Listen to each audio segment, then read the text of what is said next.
Hi everyone, welcome to our first Google Hangout with the Young Alumni Networking Group. We're excited to follow up on the conversations that stemmed from the Young Alumni listserv about Young Alumni Councils or Young Alumni Associations. So we'll start out by giving a few ground rules and just ways to interact during this Hangout, and then we'll introduce everyone who's on the line and go through the short agenda. So if Aaron wants to start out by giving a few ground rules, how to get involved and how to ask questions, and then I'll go through the agenda with everyone. So welcome to Google Hangouts. If you haven't used it before, it's really easy. And the function that we'll probably use the most for this broadcast is the Q&A function. So there's a little square with a number of different squares that you can click on that reveals all the different apps that you can use during the Hangout. And the Q&A is just a little speech bubble that says Q&A.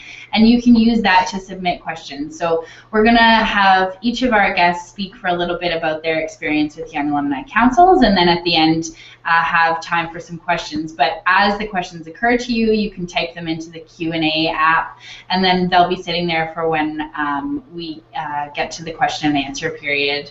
We're also on Twitter at Young Alumni NG for networking group, and you can follow us there and also tweet your questions using hashtag Yang EYA, which is the Yang Engaging Young Alumni event series that we're working on. So without further ado, we'll get started. Great. So just to give everyone a quick synopsis of what the Young Alumni Networking Group is about, it started with a few peers at Canadian institutions a couple years ago, just getting together, chatting about strategies, sharing successes, sharing failures. And then it evolved into a conference we ran in Hamilton, Ontario in November. And then it's kind of evolved into the listserv that most people are part of, and then this Google Hangout series. So hopefully, if this goes well, what we'll do is continue to offer Google Hangouts maybe every couple months based on what maybe a hot topic is on the listserv. And if anyone's interested in hosting one of the Google Hangouts, we are happy to give you the details, and you can do that as well. So to get into the meat of our conversation today, which is about young alumni councils, we'll start out. We have Clay Connor from University of Buffalo, and we have Laura from Lehigh University, and they're both going to give about a 10-minute presentation on their young alumni councils. Following that, we have Danuka from Lakehead and Kim from Queen's University, both in Ontario, and they're going to chat for about 10 or 15 minutes on what they're doing with Young Alumni Councils and some of their planning. And then we'll leave it open for probably about 20 minutes at the end for any questions that you have, and like Aaron mentioned, you can enter those in the Q&A on the left-hand side. So without further ado, we'll start with Clay, and so we'll give you the mic, Clay. Okay, thank you very much. Welcome, everyone. Thank you for allowing me the opportunity to explain what our Young Alumni Council is all about. I apologize if I occasionally glance down from the webcam. I typed up some notes that I didn't want to forget to mention to share with all of you. To start, a brief background. I'm calling in here from the University at Buffalo, and I have worked in our Alumni Engagement Office for 3 years now. And I'm the sole staff person here who heads up all of our student efforts.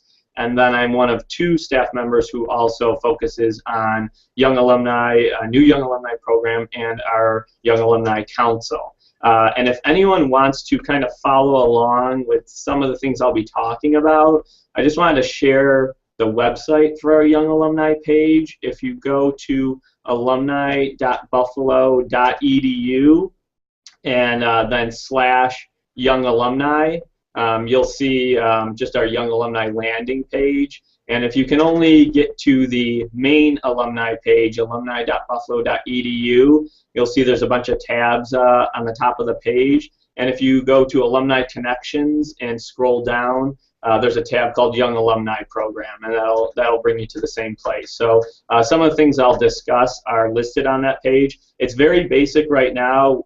The entire university here is going to a new system soon, so we haven't been making many updates to most of our pages, as everything's going to have a major overhaul in the coming months. And I just wanted to mention too, before I get to the council, for us it's a very exciting time to be tapping into young alumni and to have a young alumni council to help us with programming and just the messaging. We've gone through two major changes in the past year. One is that our Alumni Association has removed all dues. So starting with the class of 2015, everyone becomes a member of the Alumni Association without having to pay anything. We've been lucky to have funding through the VP to pretty much make up any funding that we would have lost from those membership dues. So it's very important now to explain to our young alumni that they're part of the Alumni Association and there are tons of free benefits and services for them, and we're not just going to be asking them for donations. And in addition, the university overall has made a change. And some other universities I know are already at this. We are a little bit behind the times, but upon graduation, everyone's allowed to keep their email address now, which was a problem in the past. If you didn't opt in, you lost your email account within a month after graduation. So now it's very easy. It's going to be a lot easier for us to communicate to the young alumni population because they all keep their email address. Not that everyone will use it, but it'll be a lot easier for us to track down some of our young alumni and connect with them. So moving to the council here, our council has 12 members, and on that website that I mentioned, if you scroll all the way down to the bottom, you'll see that we have a listing. And just briefly, that's one important thing that we found in creating the Young Alumni Council is having it visible to other young alumni, overall alumni, even students. It really puts faces to the people behind our programming and their feedback. We also did a cool thing where we have a link that takes them directly to the LinkedIn profile for all of our members. So it's a great way for people to connect with them and the group overall, and it's a great visible way to showcase and really give thanks to the people who are putting in a lot of effort for us. The rundown is that we have 12 members on the council. You'll see 11 listed on the website. We just added one person that I'll touch on briefly in a second. And they represent 9 different academic disciplines and backgrounds. We have a mix of bachelor's alumni, master's graduates. We found that that was very important. When we first started the Young Alumni Council, the majority of our members were made up of graduates from the College of Arts and Sciences, and we found that there was really, everyone was kind of normalizing the process. There wasn't great discussion because everyone was coming from the same background. Essentially, they were looking for the same thing in terms of social programming and career programming. So we made a conscious decision to remove some members from the council, and they understood it, and some of them were looking to move on anyways. And really try to broaden our scope of who is coming in from different backgrounds. And you'll notice we also have 3 members who reside outside of Buffalo, a Rochester, DC, and New York City representative. Those members usually call in via conference call, Google Hangouts, such as what we're doing right now, or Skype. Whenever we do have meetings, we found that that was very important as well to broaden the scope of the Young Alumni Program and make sure we had representation from some of our bigger markets, so we weren't neglecting what young alumni in those markets needed. And those 3 have brought a great insight into what we're trying to do with the program. The committee overall meets about once every 6 weeks. It's nothing, right now it's nothing too structured.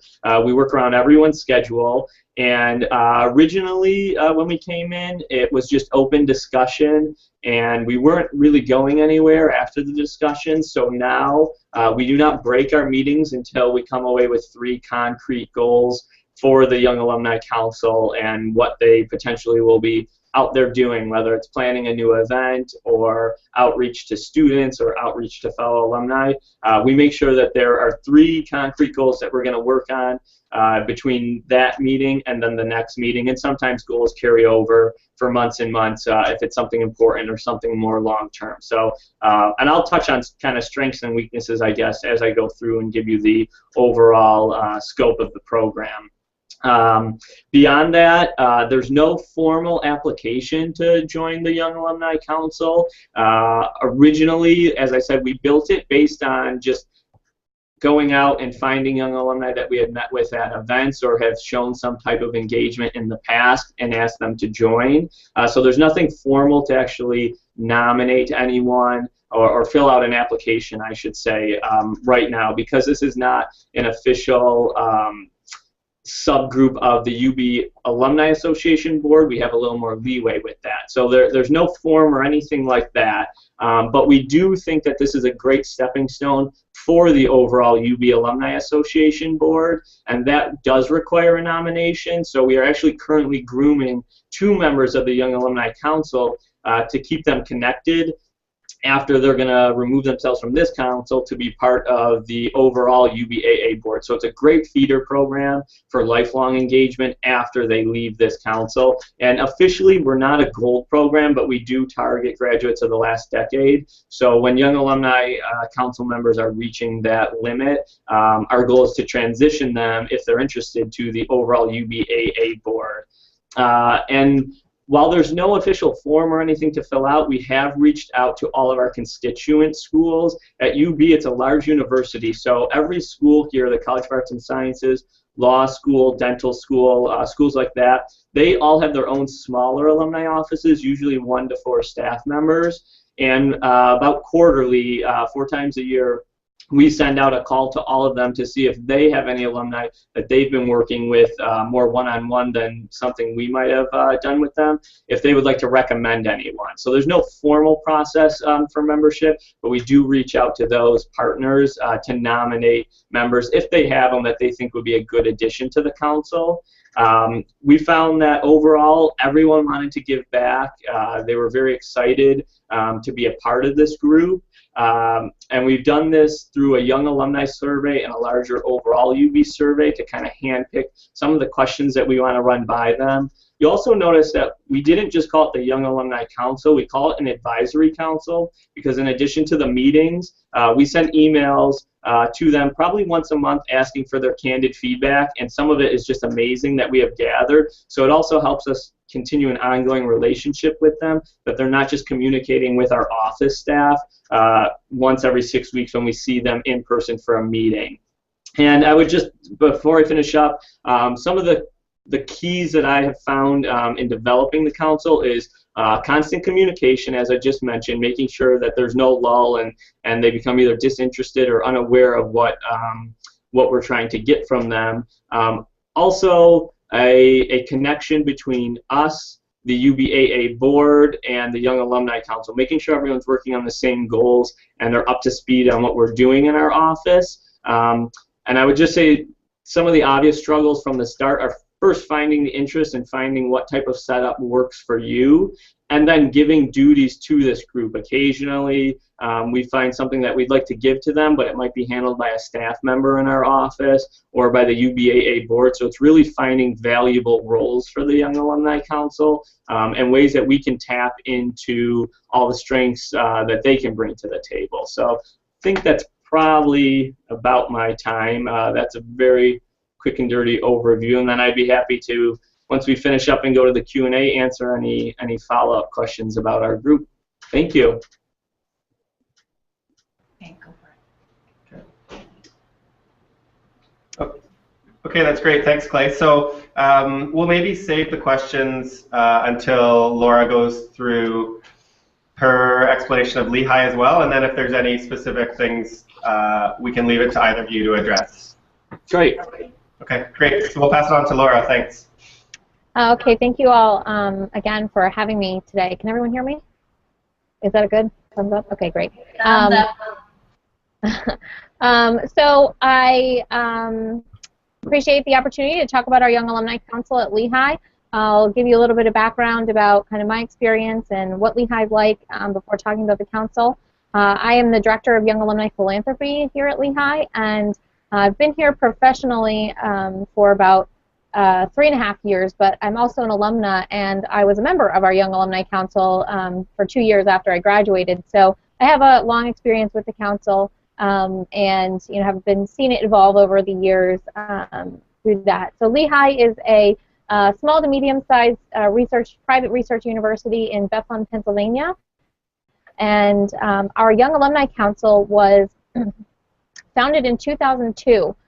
So we've got over 10 years of experience with the council and different kind of the evolution of the council and what that has looked like over the years from a staffing perspective and also from an alumni engagement perspective. So when it was founded, the purpose of the council was primarily to engage the classes of the 1990s, which had become disconnected from the university. They were uninterested in traditional university programming, and so the Young Alumni Council was formed in our Alumni Association to kind of revitalize that those classes. So they introduced a number of new initiatives, including a Young Alumni Reunion, which was separate from our traditional reunion, regional Young Alumni events, Young Alumni Development Initiatives. So they were kind of the first group of ours that started focusing on fundraising and Young Alumni participation and giving back to the university as well. So throughout the years, we've had anywhere from 1 to 3 professional staff members involved with advising the council, including both alumni relations and annual fund staff. So the kind of change over the past 3 to 5 years, there's been a number of changes both here at the university and also with the council for a variety of reasons. We've transitioned obviously primarily to meet the kind of changing needs of our young alumni constituency and also the priorities of the university. So since the council was founded in 2002, the Alumni Association, which had been previously kind of privately staffed and maintained, came under the advancement umbrella. So we are now kind of operating under the same programming as our fundraising area. And the staff has also grown substantially. So from having a handful of professional staff who are planning events and running programs to now our advancement organization has over 100 people in it. So it's transitioned, and the council has transitioned in response to that. So we've also seen the changing personalities of kind of Gen X, where we started in the 90s, and now the millennial generation, Gen Y, and their interests have changed as well. So we've needed to adapt the council for that reason. Our kind of millennial generation, they're not interested in these independent young alumni events. They really want to get out there and network with the whole Lehigh community. So we have transitioned away from doing exclusive young alumni events and programs and really integrated them into our all of our programs, our reunions, our traditional regional programs, and our affinity groups. I think that's because they're really savvy about networking, and they know that the best way to take advantage of the Lehigh network is to get together with alumni from all different parts of the university. And we actually discontinued our Young Alumni Reunion a few years ago just because of diminishing ROI for that event. It really wasn't having the same kind of impact it was having previously for the university. So just to talk a little bit about the structure of the council and kind of how we operate. We have council members serve 3-year terms, and they are eligible for membership through their 10th reunion. So it is really a 0 to 10-year group of folks. So through their 10th reunion, their terms are renewable once, and we do have a formal recruitment process. So we each spring we put out a call for nominations that goes to our alumni board, our advancement staff, our dean of students, our athletics teams, and all of our alumni groups for nominations. We then have an application process, and nominees are invited to apply. We do interview most of our applicants, so and that's anywhere from 20 to 30 young alumni that are applying every year for council membership. Myself and the vice president for membership of our council go through and interview on the phone every applicant and invite them to answer a few questions about their volunteer experience, their leadership experience, why they want to get involved, what this would mean to them, and then we select anywhere from 6 to 10 new members each year. The council is about 30 young alumni in those years. We try to have our young alumni demographics reflect the demographics of the university. So anywhere from representation of our 3 different colleges on campus, diverse backgrounds regionally, diverse backgrounds as far as their major and their current career, and also Greek or non-Greek. Lehigh has a very large Greek affiliation, so we want to make sure that both sides of the coin are represented there as well. We have 3 executive board members. We have a vice president for membership, an executive vice president, and a president. The executive vice president is kind of the president-elect, and they transition. So we have a solid succession planning system in place with our executive board, so that our leaders are being prepared and being groomed for that next level of leadership. We also have transitioned to when the council was formed. We had standing committees, and we found that wasn't serving our needs, and it wasn't really engaging our members in a meaningful way. So we transitioned away from that, and now we have a more flexible project-based structure. So we ask our members to tackle different projects, and things come up throughout the year, and it enables us to be flexible with saying, great, we have these members that we can devote to this project or this assignment, or things like that. So we have also project champions that are responsible for leading those projects. So it's a great first step into leadership on the council, is taking on a project leadership role. Projects that the council has worked on recently include a Young Alumni Survey, a blog for Young Alumni written by Young Alumni, and an Ambassadors Project. And the Ambassadors Project is the main focus for the council at this time. Based on the needs of the university, because we've increased our staff so much, we no longer needed our volunteers to be planning events and, doing that kind of work.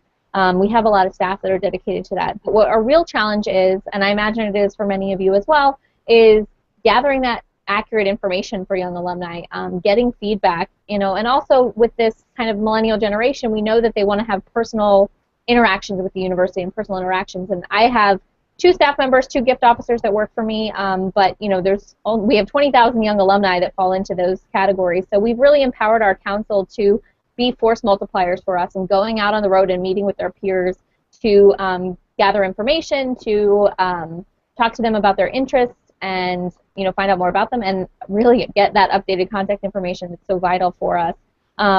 So we expect them to do 5 to 10 of these. We're calling them networking meetings. There's no solicitation involved. It's really just a interaction with trying to find out more, and also to inform people, because as great as all these informational overload has really affected us at Lehigh. We send too many emails, and email is just not going to get across to people. So being able to share more information about how to get involved with reunion or a regional club and things like that. So we've empowered the council to do that, and so far it's been really successful. People are really responding to it.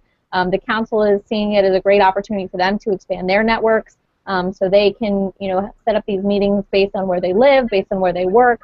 It's really flexible. They can do meetings via Skype or over the phone. They can be in person. They can be at an event. So it really is flexible for them in that way.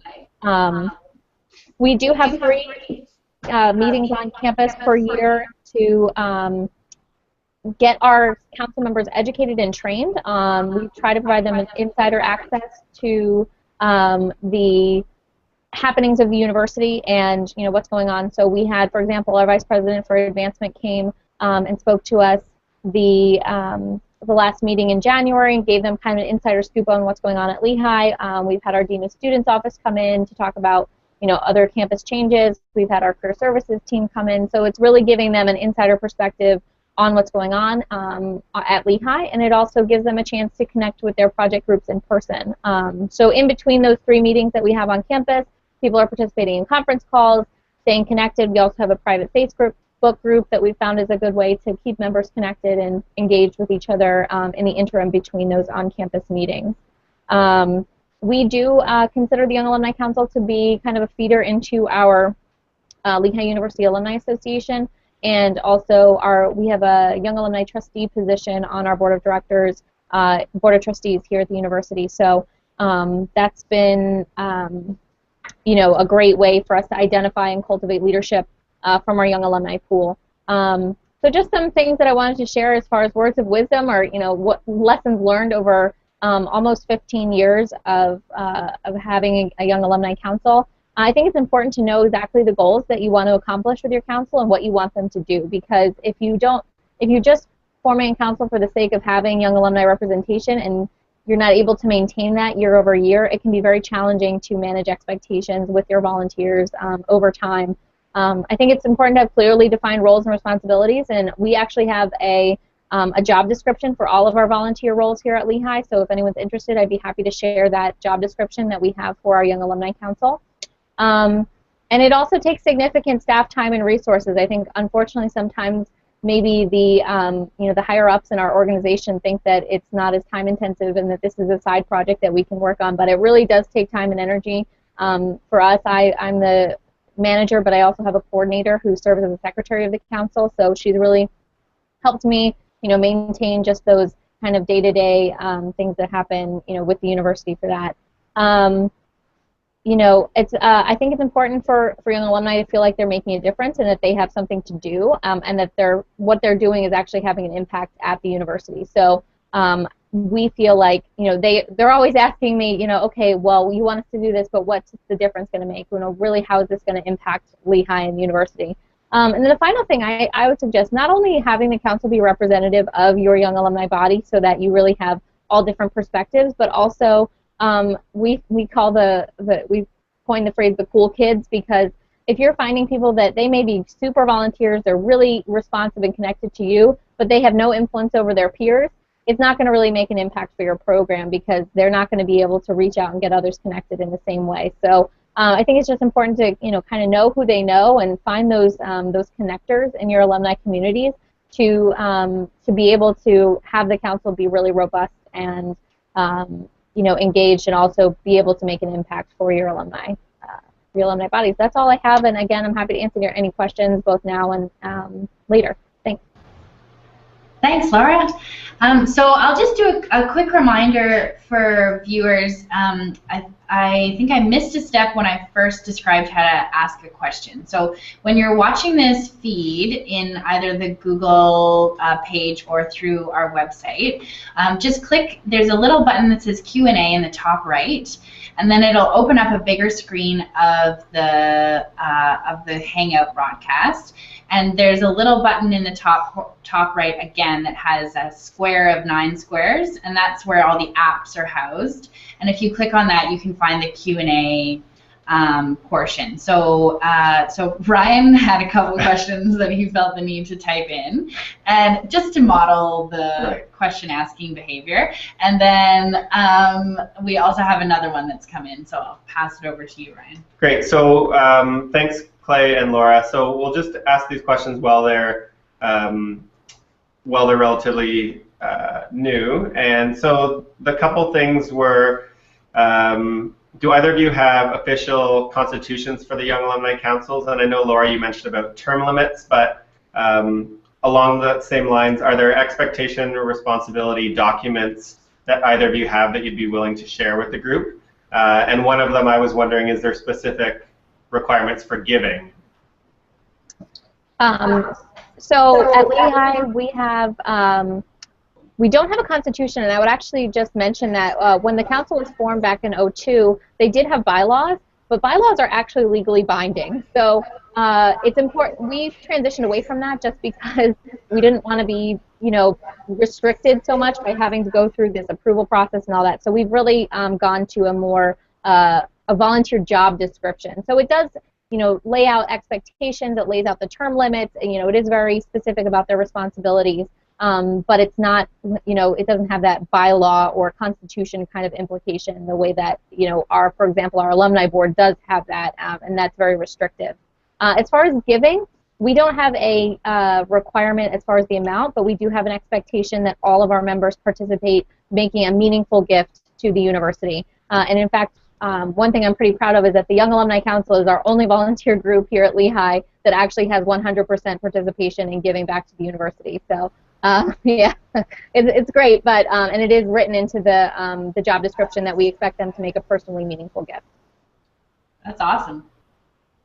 Clay, did you want to add anything? Sure. I'll run through them real quick. We don't have our only term limit is, as I mentioned before, if they hit that 10-year out period where they would be out of the Young Alumni Program. We also don't have any expectations of giving. Here at UB, I think because we're so large, our alumni engagement office is actually completely separate from our development office, so all of our events basically don't have any goals for giving or donors or anything like that. So we don't have anything really built in for that. And I would kind of echo what Laura said about constitutions. and bylaws, things like that, we have found that it was just very counterproductive. We started with all of that, and we had a couple results. It either scared away potential young alumni that wanted to get involved. They didn't really understand that type of the process, and they kind of backed away and shied them away from getting involved with us. And again, what Laura said, having that for the UBA board, we found was somewhat counterproductive. Over the past couple of years, the overall board has made decisions to cut back on bylaws, using constitutions, things like that. So we made the decision for the Young Alumni Council not to follow that lead and try to make it, while we still expect them to attend the meetings and complete their responsibilities, more of an informal way, just to get young alumni involved, and then we can move along the process from there. But yeah, there's nothing written or anything that we ask them to go through or read over, anything like that, just for the ease of getting them involved. If anyone is interested and wants to get involved, we really don't want to turn them away, and we found that that was one of the obstacles to drawing up interest. And I will just add on that we do have a volunteer agreement and a confidentiality agreement that all of our volunteers sign. Whether you're a regional club or an affinity volunteer, Young Alumni Council, everyone has to sign it. And it was reviewed by our general counsel, and it's not too intimidating. It's just a signature, and it also protects Lehigh from any situation that might arise as a result of people volunteering for the university. That's perfect. Thank you both. What we'll do for the benefit of the group is we will get any documents that Claire, Laura, or anyone else are willing to share, and we can circulate them to the listserv. And thanks, Sharan, for that question as well. So we have about 20 minutes left. So we'll next on the agenda is Danuka from Lakehead and Kim from Queens. So we'll pass it on to you two, and I'm not sure which one wants to take the lead, but we'll let you guys take control for the next 10 minutes and then answer any other questions that come in. Thanks, Ryan. So I guess I'll go first because it kind of will allow Kim to kind of form her conversation along the way, because so that'll probably be the best way to go about doing this. So let me introduce myself. I'm Danuka, and we are from a small school in Ontario called Lakehead University, and I have my colleague Diane, who is our engagement officer, and my role here at Lakehead is mainly in outreach and communications. So me and Diane work very closely together in engaging our alumni throughout the country and also international. So the interesting thing about Lakehead is that we are a school that has 50 years of history. Kim Day from Queen's University is a proud grad of Lakehead as well. So she has been a great resource for us over the past few weeks. But Lakehead has a very unique, situation that is our biggest strength as well as also our biggest hurdle.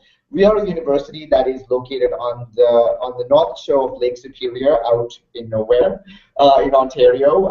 But we have 7,000 students, but we also have a second campus located in southern Ontario, which is 17 hours away. So we're trying to work with alumni from both campuses to really bring them under the umbrella of Lakehead University.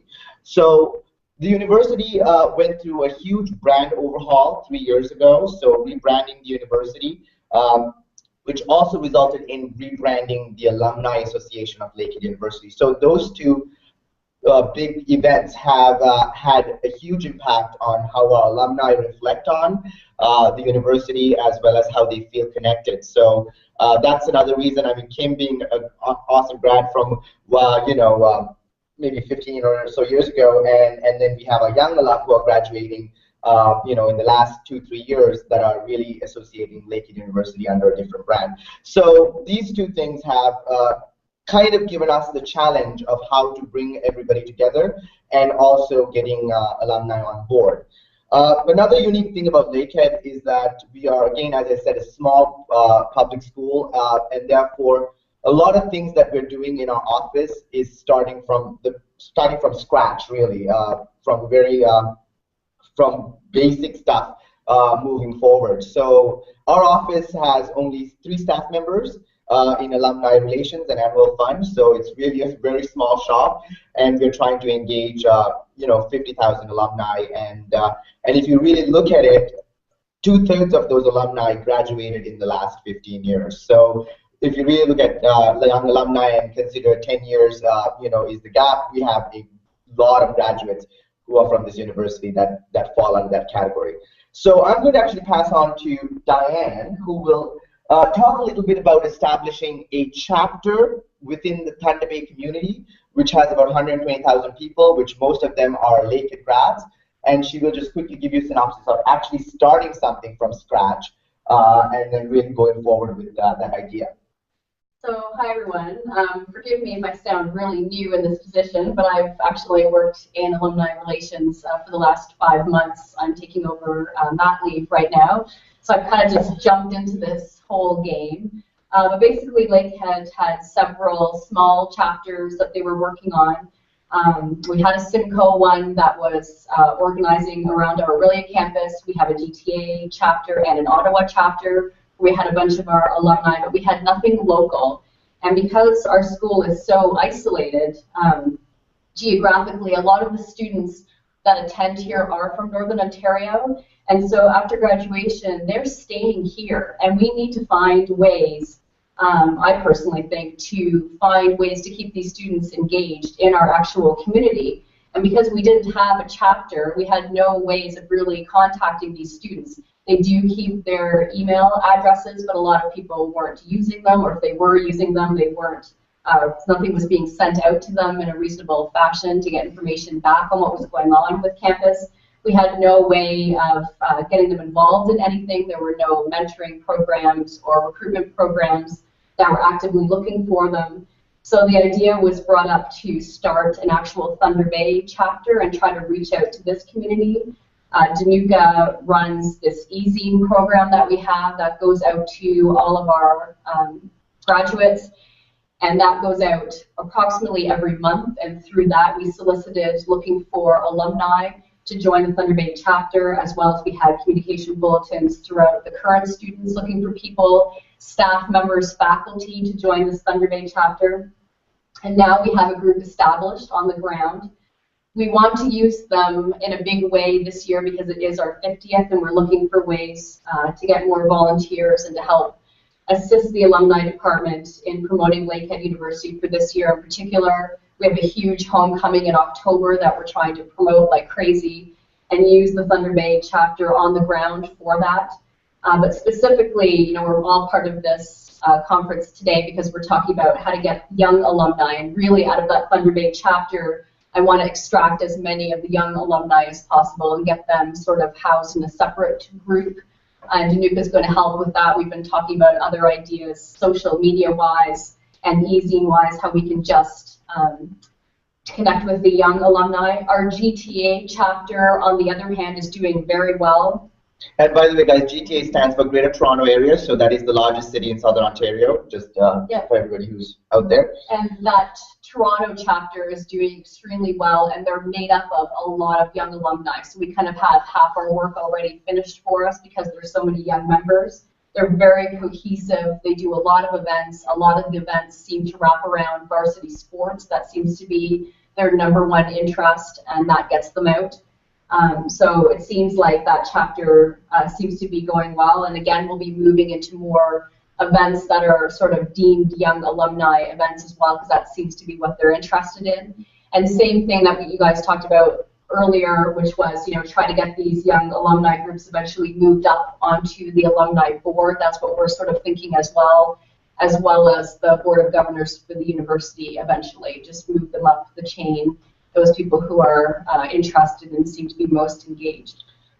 Interesting enough, so I think the biggest challenge for us, again, as I said, is getting people connected, because a lot of our efforts in our department is quite new, and so people are finding it, quite a big change that we're suddenly communicating during our 50th anniversary. There's a lot of, conversation back and forth. But something that, so we're really starting from ground up, and I think that's kind of I think what our university represents, how things can start from at the very basic level to moving forward. Something that we have done to get our students who are graduating interested and identified as alumni, or really being part of our alumni community. I think it starts when they're when they're in school in their last years, and then graduation. So what we have done, just to like let you guys know, is that we have started a new tradition which we are hoping to move forward with, and this is an initiative that the Alumni Association of Lakehead University has come up with. We are doing a scaffing ceremony. So a lot of schools do giveaways at the end of their graduation as part of their Alumni Association with a postcard and a pin. We've done that for 11 years, but to keep them engaged and to get the brand awareness out now, we do a scaffing ceremony that allows people to, so we have these cards, which are, I don't know if you guys can see them, but they are alumni branded, and the alumni president of the association will scarf students on stage after they get their degree. And now this is interesting because we have seen a huge impact this particular ceremony that started last year has had, because the students are actually keeping them with themselves. They're not just giving it away to their parents, at convocation and taking pictures. They're taking pictures with them, really getting the brand out there. And yes, it costs a little bit more, but I think because of our school and the size of the number of graduates, we only have about 2,000 graduates every year that graduating class. So we are able to afford to do this, and it's a graduation tradition. We're starting a tradition in 2014 to move forward. So that's the other unique thing about the school. So we're hoping that this will allow people to identify themselves. Oh, we're alumni now. We, kind of really push them out, and we encourage them to bring their scarves to events. And we have had a lot of success of people doing that. So that's something that we have started that we think will be really unique and helpful in building the relationships. We found in the past, they'll just get today. But the students go home and then they lose them, or they put them on their dress and they never look at them again. The scarf is something that's tangible and large. They can hang it up over their door. They can hang it up over their bed. They see it. They get that affiliation to the university immediately. So we found that is a great way to engage with our alumni. That's awesome, guys. So, yeah. Sorry, not to interrupt, Tanuka, but we're looking at the time, and we want to make sure that we're concluding around 11. So we're actually hoping to do another Google Hangout soon around convocation specifically, so we can have you back to talk about the new strategy that you're using. But I just want to make sure that we have enough time for Queens to share. And we're seeing some questions come in as well. So Kim and Ben, if you want to take a couple minutes and share your experiences, and then we'll try and get to the questions before 11 as well, if that's okay. Okay, great. As you said, I'm here with Ben Seawald, and we are actually working together quite a bit right now, because I work with the Young Alumni Committees in the Global Alumni Network, and he is working on a recent graduate program. So we're sharing a lot of ideas. And so we thought we would just focus on programming. And just to give you a little background again, for those who don't know, Queen's University is a mid-sized institution in Kingston, Ontario. It's an older institution. I think it's the third oldest. We are celebrating 175 in 2016. And we have over 160,000 alum, is that correct? Give or take, ish, right? And they're steeped in tradition, and we have quite a broad and spirited alumni group. So one of the things I wanted to focus on was the programming that I'm doing with the Toronto branch. That's our largest branch. And we actually, when I was listening to Laura talk about how she's integrating all the young alumni with the I don't want to say older alumni, but anyway, the older alumni, the programming. One of the things that's interesting about our alumni branch network, especially the key ones, is a lot of our executive are young alumni. So we only have a few young alumni groups, and Toronto being the largest. This one started in 2010, and so we have a young alumni committee, and that's a subgroup of the Toronto branch, and that chair is appointed by the branch. And anything that goes through, anything that any programming that the Young Alumni Committee want to put forth is approved by the branch executive. But anyway, one of the things we found that was really important to this group is to customize their programming. So we decided that since we have shared priorities with all our branches and we sit down and talk about a plan moving forward, we really needed to do this with the Young Alumni, and it was really, really missing. And it came very clear to us that we had to customize programming so that they would come and they'd be getting some sort of value add. All of us have done really on-the-ground research, sitting down and talking to young alumni about what they're looking for when they come to events, and it was quite clear that they wanted more than just a pub night to hang out. They wanted opportunities, opportunities that span in things like really good speakers that would relate to things that they were going through right now, like perhaps getting a job, paying off loans, how to buy their first condo, all the things that they might not know about. So in talking with the Young Alumni Committee, we came up with a plan, and we're pretty happy about that. And their three key initiatives are to educate, connect, and celebrate. And it's really great to have a plan, because then when they start doing, when they start thinking about their programming, we can point back and make sure that they are actually on target, which is one of the most important things. So we started out actually just about a month ago, and we had our first kickoff event, and it was more of an educational event where we had a grad actually who came forward, and she was the host of the critical listing for HGTV real estate program, and she actually had an event that she was going to talk about how to make her first million. So it was it was really, really nice, because I think a lot of grads were excited to come and to find out some information from a fellow grad that wasn't too much older as well, so she was sort of a mentor. But we had it in a really cool location. It was actually a private club that a young alumni had access to. We were able to get some unique attendees there, which are first-time alumni, so first-time young alumni attending, so it was a really great thing. So we're trying to focus on programming that's going to offer them this value add. The next thing they're doing is talking about how to celebrate our alum, and not just celebrate them in a traditional sense where we're actually going to have an event, but also leverage their time and talent for other things that are going to be moving forward. So leveraging the talent of our young alum to be mentors and things of that nature. So thinking about programming that will revolve around that. We're actually kind of getting away from those traditional pub nights. They're going to have sort of a celebratory event in April where it's more of a high-end, sophisticated cocktail networking opportunity for young alum to come invest, get dressed up, and treat them like the young professionals that they are. We're trying to really focus in on that sort of idea. And then constantly thinking about programming that's going to connect them. So one of the ideas that have come up is kind of setting up this idea of having 1,000 coffees across Toronto, where we're going to really connect them with each other, to have chats about their what they've done with their degree, to get them to network. We're not sure what that's going to look like, but we're really focusing in on those types of events, and hope that it's going to be really successful. And so far, we're quite happy with the response we're getting. So anyway, Ben also has something that he would like to talk about that we're doing. Yeah, just to reiterate a point that Laura from Lehigh talked about in terms of the Young Alumni Reunion programming. We, last year, for the first time, kind of offered formal fifth-year reunion programming. And we kind of went away and we planned the best reunion that we thought based on some survey results. And then, I mean, the response was kind of lukewarm. So this year for Homecoming, we've actually engaged with a pretty large group of young alumni specifically who are our fifth reunion strategic committee. So we are working with them right now to plan a fifth-year reunion come October. And their input is obviously going to shape all of the programming. So that's another kind of opportunity that we have engaged with our young alumni group. But one of the questions I had for Laura was whether or not your young alumni reunion was just kind of either a fifth-year reunion or if it was anyone from 0 to 10 could come to that reunion. But anyway, yeah, that's kind of just another opportunity as to how we're engaging with our young alumni.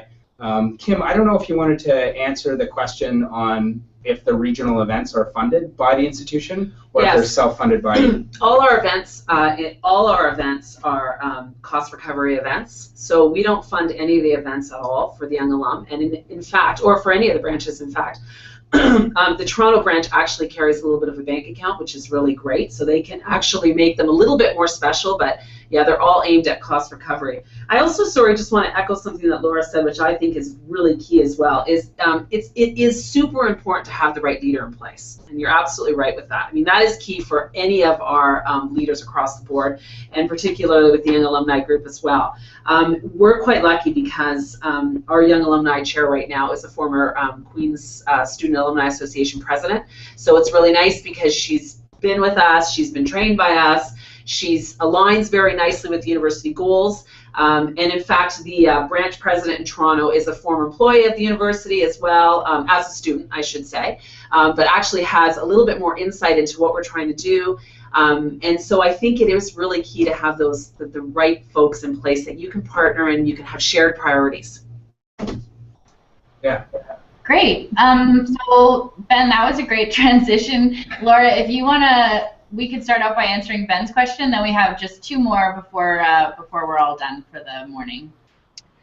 Excuse me. Yeah, sure. So our Young Alumni Reunion was actually not based around any benchmark year. It was for all young alumni who were 0 to 10 years from graduation. So that everyone came back every fall. You know, we had a big push, and there was also kind of an opportunity to do the smaller receptions for the 5th and the 10th year reunion.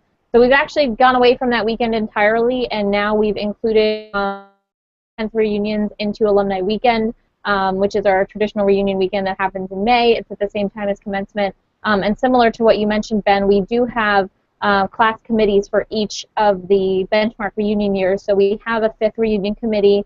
They're committed to, they have a fundraising arm and a planning arm, so getting folks to come back and get involved. Our class of 2009 that just celebrated their 5th reunion last spring had record numbers of leadership gifts made and record numbers of attendance for the 5th year reunion. So we really found that that focus and having that specific committee was helpful. Same with the 10th reunion. So we've just gone away from that kind of amalgamous Young Alumni Reunion, you know, with that 0 to 10 and really focus on the 5th and the 10th year reunions. That's great. Thanks, Laura, and thanks, Ben, for the question. Now, I'm going to combine the two questions here. One is from Sarah and one is from Neha. One is for Clay about Young Alumni Council members. Are they actually hosting and planning the events or a staff on site to manage them? And I think kind of tying into that same question, Neha is wondering about initiatives to incentivize and sustain ongoing involvement. So just wondering if you can respond to both those, Clay. Sure. So I'll start with the other one first. As far as initiatives or anything for the Young Alumni members, they get, if there's ever events where there's a cost, we pick up the cost for our Young Alumni members. They also get first chances to RSVP to any special invites that we have, and sit in on any larger UBAA either meetings or events. So that's kind of the incentive to stay involved for the council members. Just for Young Alumni overall, if there is a larger overall UB event for any alumni, the Young Alumni program will pick up some of the cost. Alumni who want to register for any type of event. So that's kind of how we incentivize the larger Young Alumni population. But if the question was more directed to the members, those are members of the council. That's kind of their little bonus for getting involved. But other than that, we found that all Young Alumni just want to get involved and have a say and share their thoughts. So we haven't had to do much as far as throwing out incentives to join either the council or come to the events. I would assume that most of everyone else here has had a similar experience. We haven't really had to do anything like that. And for the other question about the planning of the events, it's really on a case-by-case basis. We have found that the happy hours and just kind of social events, maybe at a bar or restaurant, are still very popular with our Young Alumni. Those ones are pretty much all run through the Young Alumni Council. We'll provide the funding through our office for it, and that kind of ties into the other question. Any regional or chapter events are funded by our institution, and we usually take a loss, a small loss on almost every event that we have. But the plan, as far as the planning goes, the Young Alumni Council will plan some of the smaller events, our happy hours, small tours of like a brewery or a local sports area, and we'll help them any way that they need, setting up either a registration page, funding it, or maybe printing something off, or bringing some prizes to give away if we're running a contest. Other than that, they will staff and do most of the planning, contacting the venues for those events. Larger events are still run through our office, and we'll have staff members present. And then the Young Alumni Council will volunteer for a variety of roles in event, but they don't actually take on the larger planning. And beyond those small events, I would say that they have other roles that we rely entirely on them. They kind of manage and promote our mentor program, some of our pages on LinkedIn as well. So that's just another example of them taking the initiative and kind of running with it, and our staff just helping them and guiding them along.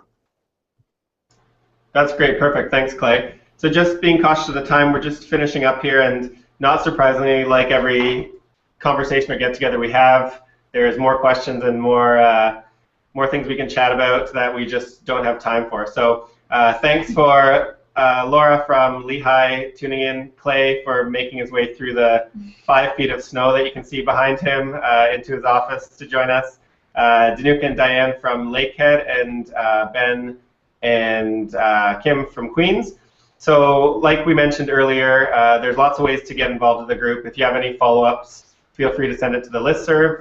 We'll be posting everything on our engagingyoungalumni.com website as well. And kind of on tap for the next couple of Google Hangouts will be convocation, we think, and young alumni surveys. And if anyone is interested in leading one, or there's a hot topic that we think would be great, we're happy to have volunteers speak up and share their information from their institution. So thanks again. We had about 40 people logged in, which is great, and appreciate everyone making some time to share their strategies and successes with the group. And have a great Friday, and we'll chat with everyone soon. Thanks, everyone. Thanks.